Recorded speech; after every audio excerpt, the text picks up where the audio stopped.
What is Antifa and why is the media so reluctant to expose it? An injured Trump supporter holds a sign during a free speech rally at Martin Luther King Jr. Civic Center Park in Berkeley, California, United States of America on April 15, 2017. Emily Molly, newer photo. Are all Trump supporters violent white supremacists? Clearly not. But you might not know that based on some of the reporting flying around this week. The mainstream media are oversimplifying what happened this past weekend when riots broke out in Berkeley, California, during a rally for free speech put on by Trump backers. In doing so, the reporting implies that those supporting the president were prepared for violence while those in opposition are simply opposing fascism. 21 people were arrested Sunday after fistfights broke out near Martin Luther King Jr. Civic Center Park, where a rally for free speech put on by a pro-Trump group Liberty Revival Alliance was scheduled. Rocks were thrown, and sticks and skateboards were used to beat people. Of course, the MSM reporting is slanted. The Los Angeles Times report on the fighting, for example, takes pains to show how a member of a citizen militia group originating from Montana who came to the rally to protect Trump supporters might have been looking for a fight. "I don't mind hitting the counter-demonstrators," one man tells the Times. "In fact, I would kind of enjoy it."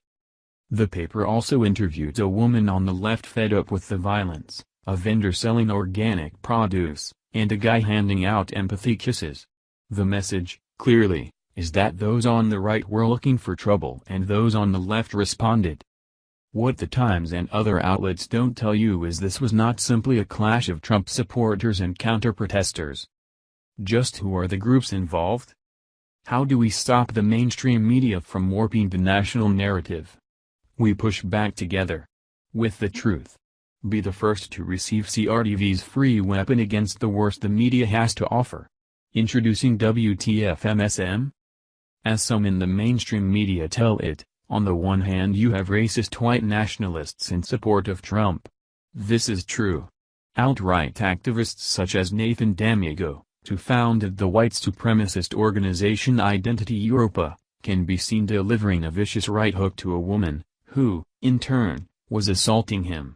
But by no means was every Trump backer at this rally for free speech a violent neo-Nazi. On the other hand, as SFGate reported, several liberal groups were there to counter-protest in opposition to Trump. But these were not just milquetoast liberals there to oppose a president they don't like. Specifically, as the Los Angeles Times notes in a different piece, officials raised concerns about the militant black bloc of anti-fascist, Antifa for short, rioters.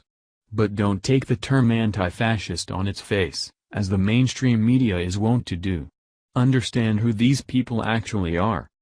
Antifa is made up of self-described anarchists, radical left-wing thugs who employ violence and intimidation to advance their beliefs. They've shown up previously at Berkeley to shut down a free speech event hosted by provocateur Milo Yiannopoulos, leaving damaged property, fires, and assault victims in their wake. They also violently disrupted a March 4 Trump event in March. But you aren't hearing as much about Antifa violence as you are about the alt-right. In fact, some outlets are offering outright praise for Antifa. Ask Esquire magazine and Antifa rioters are noble, anti-racist counter-demonstrators, a sort of Justice League vigilante group dedicated to shutting down fascist protests. But this is a radical movement that traces its roots back to World War II. As Mother Jones recounts in the long history of Nazi punching. They employ so-called righteous violence against what they consider to be the forces of fascism. What fascism is nowadays seems to be a subjective definition belonging to whichever particular Antifa thugs show up in force.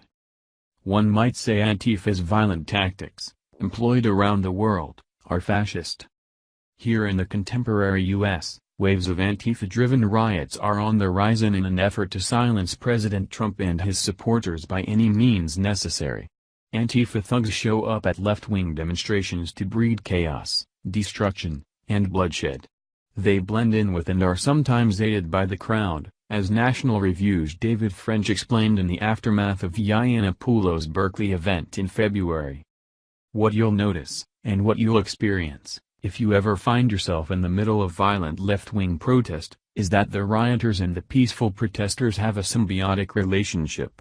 The rioters break people and destroy things, then melt back into a crowd that often quickly and purposefully closes behind them. They're typically cheered wildly, to be sure, some yell at them to stop, and often treated as heroes by the rest of the mob, almost like they're the SEAL Team 6 of left-wing protest. The Battle of Berkeley, as some are calling it, was a dangerous, violent, bloody mess. Instigators, Antifa and alt-right, should be roundly condemned. But at the moment, the American people are only getting one side of the story from the mainstream media. The majority of the MSM's intense focus is applied to white nationalist groups, while Antifa is being cast in a heroic role opposed to the alt-right's violence. The mainstream media wax poetic on the dangers of the nationalist populist alt-right. They ought to be wary of normalizing Antifa's brand of radical alt-left violence.